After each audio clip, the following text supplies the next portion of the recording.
Nick, you good? All right. Next up, we have spear, safety, whatever you want to call you. Aubrey Burks. Question for Aubrey? So Aubrey, the spear thing, and all the coaches have talked about it too, and you did it in the spring, you did some in the bowl game. So comfortable there? How much cross training do you have to do if you have to move back and play some in the deep end? What's it like? I'm getting there. I'm getting pretty comfortable with it. Still learning as we go through camp, small things. Just playing more closer to the ball than playing back at 10 and 12 is probably the biggest difference. So O-linemen, tight ends push up on you much quicker. Got to set edges and everything like that. I'm also training for cat safety during camp, like half line pass, anything like that. Those small reps are just keeping a memory about cat safety. So when we play Penn State or any other team that run heavy, I can go back and we can bring a linebacker in to play spear, and I'm prepared to play cat safety. But I feel like as we keep going through camp, and week one get here, I'll be real comfortable for spear or cat safety. Best part of being a spear, worst part of being a spear. Best part, I like to blitz. Worst part, if you don't use your hands, you can get washed up pretty quick by an O-lineman or a tight end. Do you have any thoughts about this change of role and what it even will do to you? Obviously, you're focused on this season right now, but you as a player, in terms of NFL scout, this is a contract year for you, as you talked about. Yeah. What is it in your mind at all of what this can do to help you in the future beyond WVU, etc.? Nah. But I know if we go out and win games, I know what that'll do for all of us. But me, Coach Leslie, all of us had a talk since last year, and I was kind of telling him that I wanted to play nickel. And the reason for that is I just want to show how versatile I am. And so I feel like this year, if I can do that, I did a great job. And then the scouts and everything like that, that'll take care of itself. Obviously, if we winning, that means defense got to be playing good or offense we got to be doing something right on the field. So as long as we take care of the business on the field and win, I feel like every individual success that each of us want on this team will all play a part, and it'll all come together if we all work together during the season. State is this month officially. What kind of statement would that make for this team to start off against them with a win here? Big statement for us. Big statement just because not many people believe in us of beating them. So obviously the people in this facility and this building right now believe. But if we come out and set the tone week one, then I feel like that'll lead us through the season because we got a tough schedule. I don't know if y'all looked on our wall right out there. We got some tough games lined up through the year. And every game is going to be like the game of inches. That's what I would call it for us through these games that we got through this year. So just winning that week one will set the tone for Albany and the next game after that, and then so on. And it's going to take a team effort when we go out there versus Penn State. They're a good team. We're not going to sit here and sugarcoat it. They're a good team. Probably on roster, they're better than us from top to bottom, but I feel like we come out and give good effort and everybody do their 111, they will have a chance to win, and the win will help us through the season, help the fans, help the whole state, and so it'll be a happy day for us if we win that game. Yeah, but are you guys talking about it already, right now? No, we're talking about camp right now. Yeah, we're talking about camp. That's the only thing that should be on our minds. That's the only thing on my mind is camp. They'll get Penn State to get here when they get here. Shadon mentioned as a secondary, there's more length this year. What kind of benefit does that provide as a whole? So speaking of our corners, we got some pretty long corners. G is a big, tall corner. AG is a long corner. And Tess can run. Those three guys that kind of jump out in my head of linky corners. And then the benefit for us is we can put G in the boundary, and G could kind of take away that boundary field, play that boundary role. Big, can tackle, and so and the depth that we have this year from corner and safety is a big advantage for us. So when the ones get tired, or when we need that second guy to come in, it won't be a downfall. So kudos to the coaches going out, recruiting through the transfer portal, and the high school recruitment hard, just bringing in that depth and those tall corners to help us through the season. Chemistry when you're bringing in transfers and guys that a lot of whom are going to play this year and you haven't played with in the past? Yeah. So that chemistry start back in the summer. We knew that we was going to have almost a new secondary. Only me and Ant are the two guys that are still here. And so just during the summer, like going out bowling, just small things like that. In our position meeting, we go around and we kind of just say something about our life. Whether it's a struggle that we went through to get here, something personal about each other. And so if I know something personal about my teammate, I know when we get on that field, I gotta have his back because of what he going through. And if he knows something about me, he knows what I'm going through. So they're gonna play hard. We're gonna play hard for each other. And I think just going through the summer, leading up to now, that's when you build the chemistry. Obviously, when you get on the field, you gotta talk and communicate, but you don't want to wait till fall camp to try to do that. You want to start that way back in the summer. So when we get to the fall camp, it feel like it's nothing new. Aubrey, last summer you talked about how you'd come in with Coach Wright and have meetings before practice and stuff. Did that continue with? Yeah, nah. So every Thursday and Sunday, me and Coach Bell will meet. This past Sunday, I went in and met with him. I tried to bring a young guy, come along with me, but Coach Wright gone. He moved on. He's doing good though. And so Coach Bell is the new guy who's been helping me out.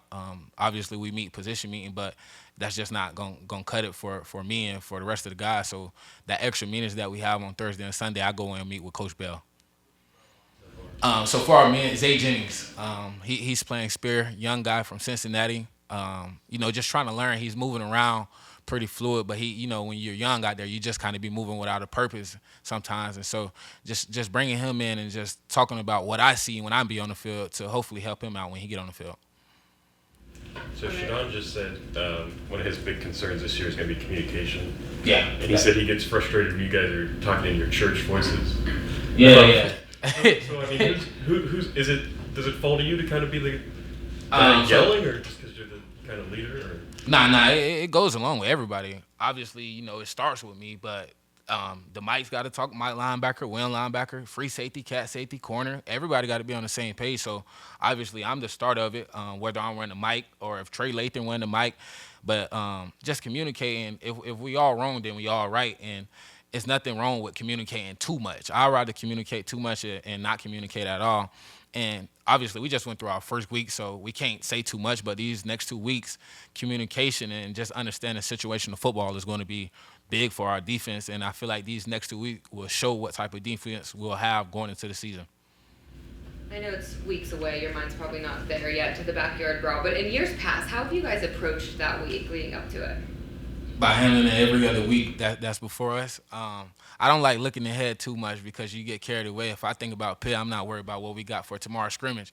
So just handling week by week, and when Pitt get here, we know what type of week that is. Everybody know in this whole state what type of week that is for the school, for us in this facility, for the coaches, and it's just about locking in for that 1 week and just handling business on that Saturday.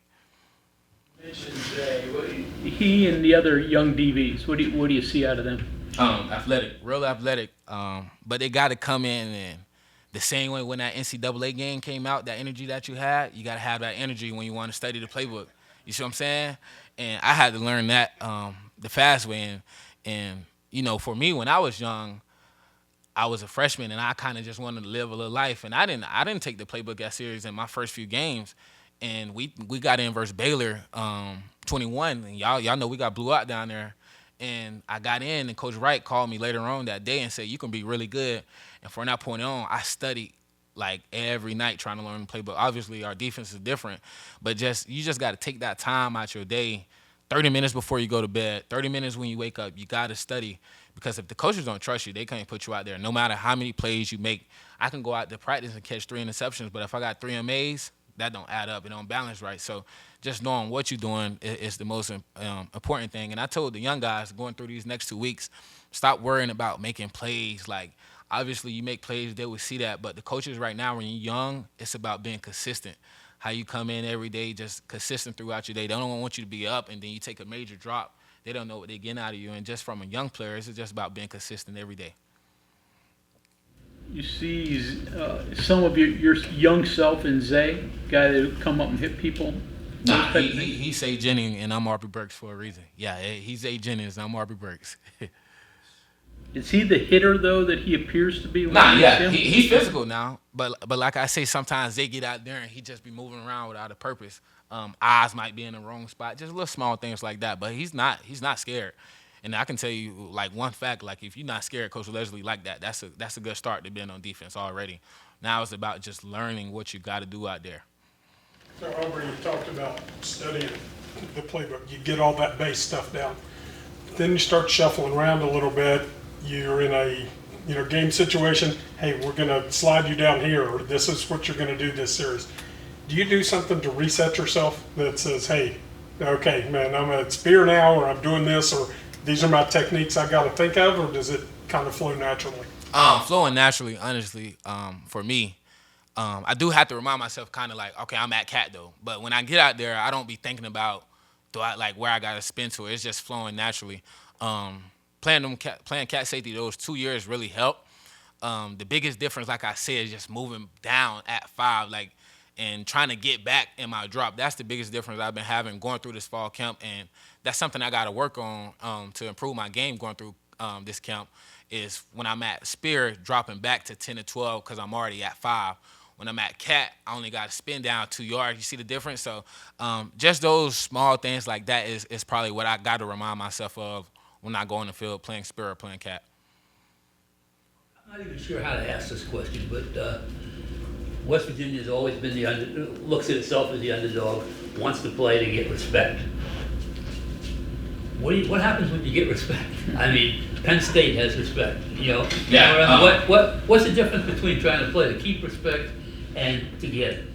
So we're trying to earn everybody respect, and only way you earn it if you're proven wrong or you let what they say stand true. And when I first got to West Virginia, a couple of players that they had on the team from the state, and I got out there on the field and I went against them. I'm not going to say any names on the team, but I just knew he got that underdog mentality. No matter what, he's gonna try to win at anything he does, and I feel like the players on the team, like one person that stick out is Sean Martin, competitor from West Virginia, love to compete, and I think his competitive side passed along to everybody on the D line. Then they competitive, and so everybody on D line that passed to the linebackers, and they just move on to everybody, and just people from West Virginia in general have that underdog mentality, and so for us to try to go out and earn respect, once we earn it. It's about just proving everybody else wrong because Penn State not the only ones who don't believe in us. Albany, Pittsburgh, Texas Tech, everybody don't believe in us. So it ain't just about Penn State. It's about everybody on our schedule. And get respect than to keep it. I mean, I think the pressure is more on them as far as the respect wise.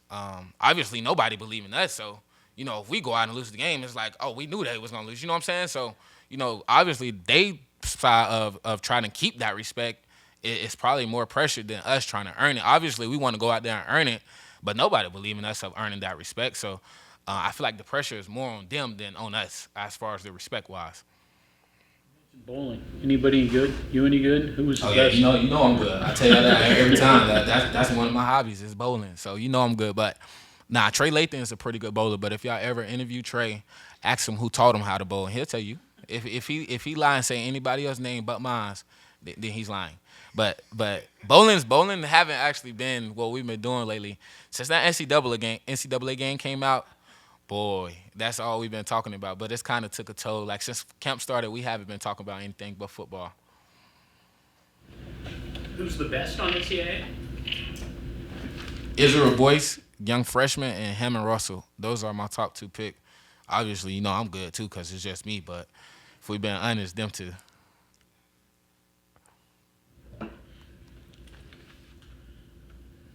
all good? Okay. Thank y'all. Y'all have a good day.